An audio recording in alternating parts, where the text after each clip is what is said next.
Bueno, a ver, vamos a un tema delicado, grave, muy importante y muy bueno para hablar con un especialista. Ahora lo vamos a presentar, porque muchas veces hablamos del tráfico, por ejemplo, de bebés, ¿no? Y la gente, bueno, de manera inconsciente hasta relaciona directamente esta temática con la época de la dictadura, la expropiación y demás. Sin embargo, es algo que siempre existió, este delito.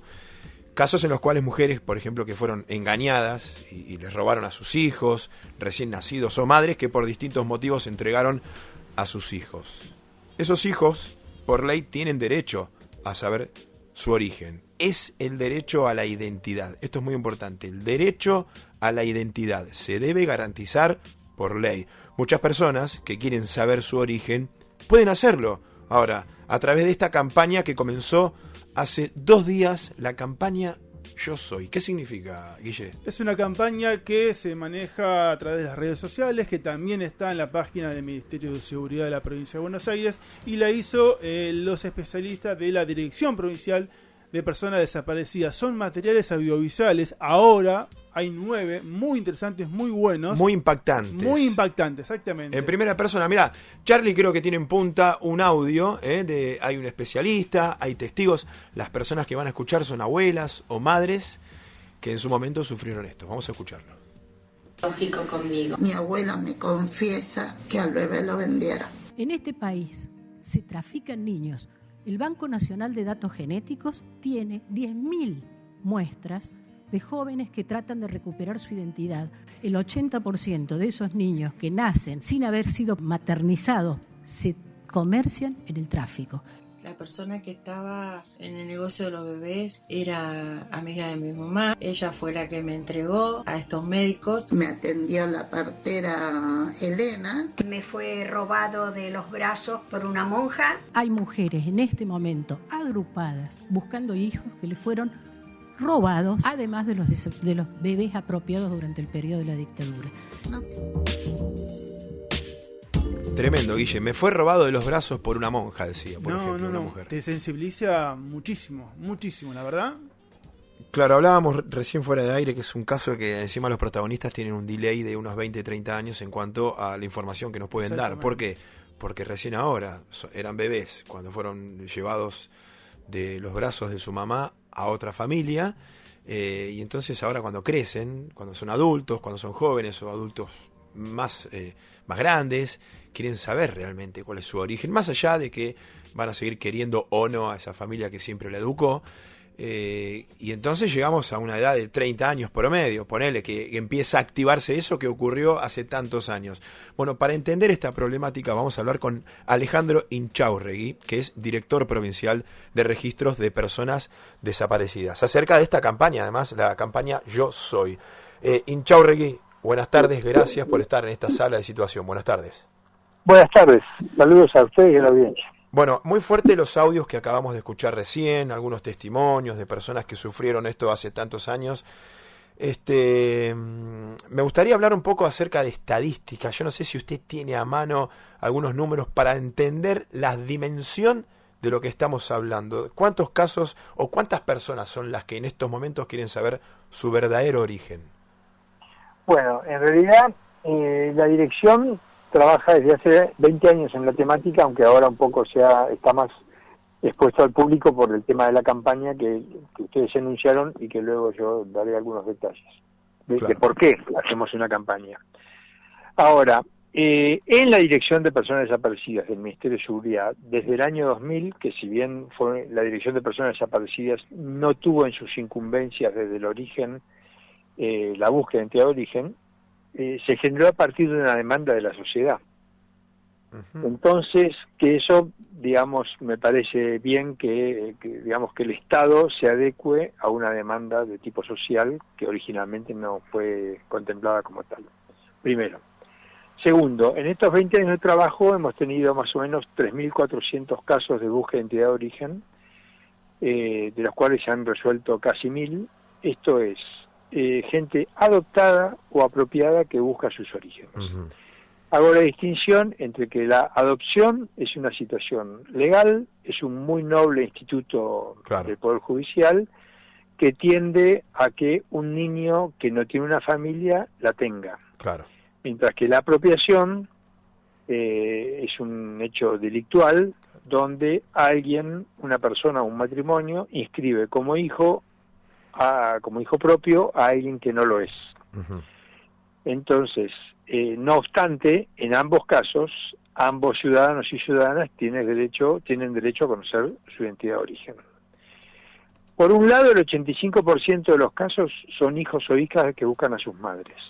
Por el contrario, solo un 3% son madres que buscan a sus hijos.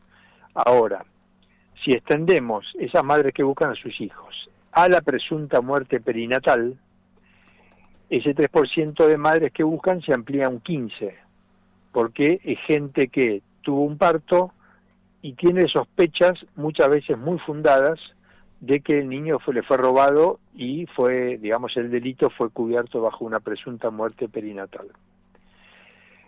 Ya que me piden estadísticas, además, como para redondear, y es algo muy gráfico, el Banco Nacional de Datos Genéticos, según dijo la directora hace 2 semanas en un reportaje, tiene casi 14.000 negativos para los 130 hijos de desaparecidos que fueron identificados. ¿Esto qué significa? Para analizados solo entre noviembre del 75 y el año 1981, aquellos casos que se presume que son hijos desaparecidos en el contexto del terrorismo de Estado, 1976-1983, se analizaron 14.000 ciudadanos y ciudadanas, o sea, solo para un lapso de 5 años. Claro. Entonces, ¿qué pasa con los, estoy redondeando cifras, 13.870 ciudadanos que resultaron negativos con el cotejo del Banco de Datos Genéticos y desconocen cuál es su origen?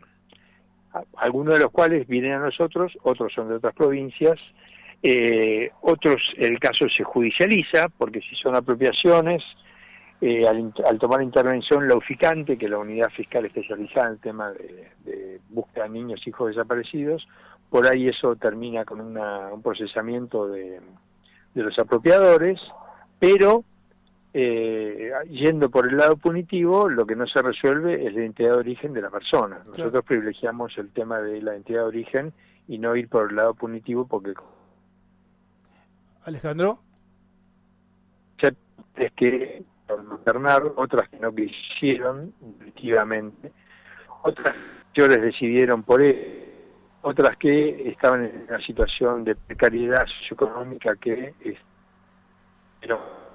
sus niños, cada cosa de la desventaja social, ¿no? Porque también hay las apropiaciones de clase, donde gente con más poder se apropia de niños de gente pobre. Alejandro, ¿sabes? Se corta un poquito la comunicación. Hablando así, te estábamos escuchando y además también estamos sensibilizados con el audio que escuchamos, y también le digo a la gente que vaya a verlos, todos los materiales audiovisuales preparados por la gente de la dirección, porque la verdad que es muy conmovedor.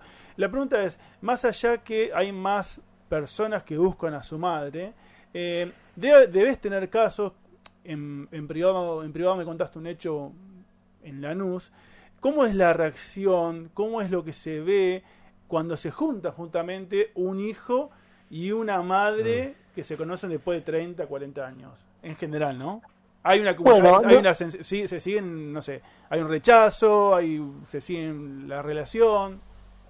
No, hay un patrón, no hay un patrón, quiero decir, no todos los, hay casos que tienen un final feliz, como una mala película norteamericana, y hay otros que simplemente se conocen, el mayor, el padre, la madre, quien sea, explica las circunstancias de los orígenes, de qué pasó. Por eso no hablamos de identidad biológica, sino de identidad de origen, porque entendemos que hay que explicar un poco el contexto en que sucedió la falta de vínculo en su momento. Hay gente que, hay madres que se disculpan, hay madres que no tienen ningún problema, y hay hijos que son muy receptivos, hay hijos que son renuentes. Hay vínculos que comienzan a forjarse, sobre todo con hermanos. La fratría es un vínculo muy fuerte en nuestra sociedad, entonces por ahí el vínculo no se genera tanto con la madre, pero sí con los hermanos. Pero no hay un patrón. Lo que sí, y eso es lo importante, es el acceso a la verdad. uno puede encontrarse con alguien que se adecua no sé, a la idea que tenía, otros no. Resulta que mi mamá no es lo que yo pensaba, Claro. pero siempre eso es mucho mejor al fantasma de ignorar qué pasó y sobre todo la idea de por qué fue abandonado, si es que lo fue, de por qué fue rechazado, de si fue en rigor no querido, no siempre era así. Entonces el acceso a esa verdad diría que en ocasiones es más potente que la creación de un vínculo, ¿no?, con la familia biológica, ¿no? Alejandro, la última. Nosotros venimos hablando de protagonistas que tienen, bueno, son mayores de edad, que buscan a su familia, pero hablando de la actualidad, casos actuales, ¿existe todavía en esa magnitud que existía antes el robo de bebés, el tráfico de bebés hoy por hoy? Yo entiendo que no, que es que sobre todo a expensas de la admisión de conciencia a partir de los hijos de desaparecidos en el contexto del terrorismo de Estado, uno automáticamente piensa en apropiación y piensa en esos casos, digamos, ¿no? Sí. No obstante, nuestra sociedad siempre se apropió de hijos ajenos. Entonces, entiendo que a raíz de la admisión de conciencia de eso, la gente se va dando cuenta y es una práctica que era socialmente muy aceptada, es decir, me voy a Misiones y me traigo un chico y lo anoto como propio, y a nadie le sorprendía, y había como situaciones de familia, digamos, de micropoder, donde automáticamente la familia, conspiraba de alguna manera y envolvía el secreto y el algo no dicho en la familia y todo eso. Pero eso entiendo que es cada vez menos, pero también todavía sucede, además bajo la excusa, primero de que los apropiadores son benefactores, de que entonces son tan buena gente que a un niño pobre resulta que le termina salvando la vida porque le ofrecen un estatus socioeconómico un poco más alto que el que quizá de origen le iba a tocar. Y después la idea de que hay un derecho a ser padres. No hay ningún derecho a ser padres. Ser padres es un hecho, no es un derecho. Entonces hay gente que dice la adopción es muy lenta, no me toca un niño, como si fuera un sorteo. Yo estoy esperando y me inscribí hace 10 años. Bueno, por suerte hay menos niños en estado de adoptabilidad que gente pretensa adoptante. Los pretensos son los que pretenden adoptar. Claro, es al revés, el que tiene derecho por es ahí el se niño, declaran en la provincia de Buenos Aires el estado de adoptabilidad de 300 chicos al año y se inscriben 1.000 pretensos. O sea, hay 700 que nunca van a ser padres. Sí. Pero ¿qué pasa? La cosa es al revés, no es que tienen el derecho a ser padres y tienen el derecho a que les otorguen un hijo. No, son niños que necesitan una familia, no son mascotas. Claro. Alejandro Inchaurregui, muchas gracias por estar en esta sala de situación y bueno, hacernos entender un poco más esta temática y que tenga, por supuesto, mucha visibilización y que la gente entienda de qué se trata la campaña Yo Soy. Gracias, Inchaurregui. Gracias a ustedes. Buenas tardes.